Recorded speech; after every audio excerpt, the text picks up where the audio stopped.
So let's talk about the philandering member of Jaehaerys Targaryen's Kingsguard, who did something that Fire and Blood describes as a shameful revelation that came to light that shocked both court and city. The man had 3 wives and 16 children. It's certainly not what you would picture for a member of the Kingsguard who swear vows to take no wives, to have no children, to give up their family titles, to give up their land. Now let me set the scene. This is early in the reign of Jaehaerys I.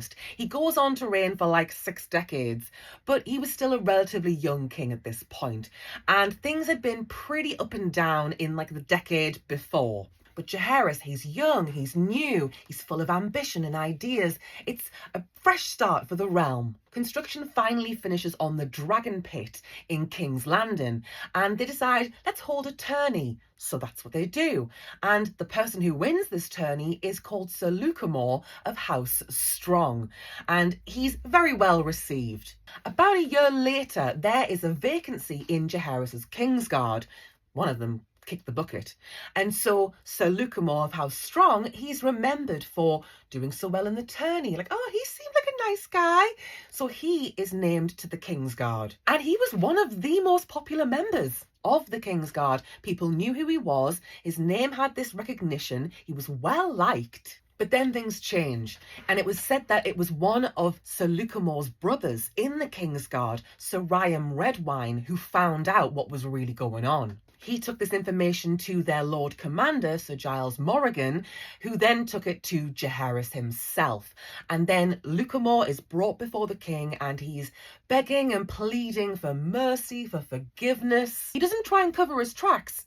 He cops to it. He's like, yeah, I know I shouldn't, but I've got 3 wives and 16 children. But he begs for mercy. And then he kind of ruins it because he mentions the wives and the children, and it was seen as though he was rubbing the king's face in it. So the royal court of Jaehaerys Targaryen was appalled. They were shocked. But when word filtered down to the small folk, particularly the people who lived along the Street of Silk, which doesn't have the best reputation in King's Landing, people found it funny. They were like, oh, a noble knight, a member of the Kingsguard.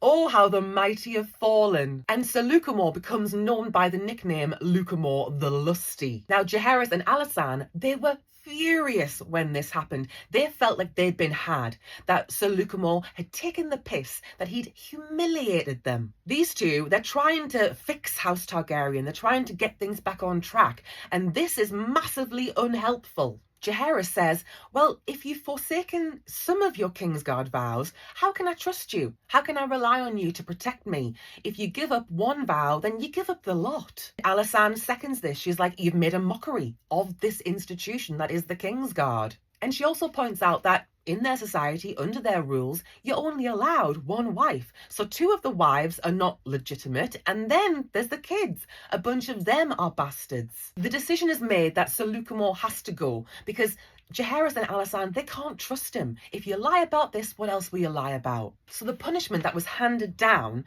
was that Sir Lucamore was to be gelded, he was to be clapped in irons and sent to the Night's Watch. Jaehaerys makes a point of saying, the Night's Watch will require vows from you as well.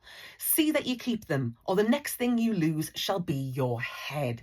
I'm telling you, they must have got Jaehaerys on a good day, because this was a scandal to rock all scandals. And the fact that Lucamore Strong actually survived is incredible. So off he goes to the Night's Watch, and 2 of his sons, the oldest 2, decide to join their father. Most of the other kids are divvied up and sent to different places, and they are told, you cannot use the name Strong. You are bastard children. We don't want this story living on in perpetuity. But sadly, Sir Lucamore's exploits have gone down not only in the White Book of the Kingsguard, but in just general Westerosi legend. The small folk still talk about him. He's sung about in songs. He's remembered for what he did. This was a huge humiliation for House Targaryen, because what's the point in having loyal Kingsguard if they're going to have these kinds of secrets that they're keeping? How do we know he didn't have more wives or more children? The story of Sir Lucamore the Lusty, it lives on. in infamy. It basically hangs over the Kingsguard as a what not to do because of how much shame it brought to this trusted and valued institution, supposedly made up of honourable, decent, vow-abiding knights. But I guess the point of Sir Lucamore's inclusion in the story is to share that, yeah, he may have been a good guy, he may have been skilled, he may have been decent, but he's human. And yeah, he screwed the pooch here, but he did live to tell the tale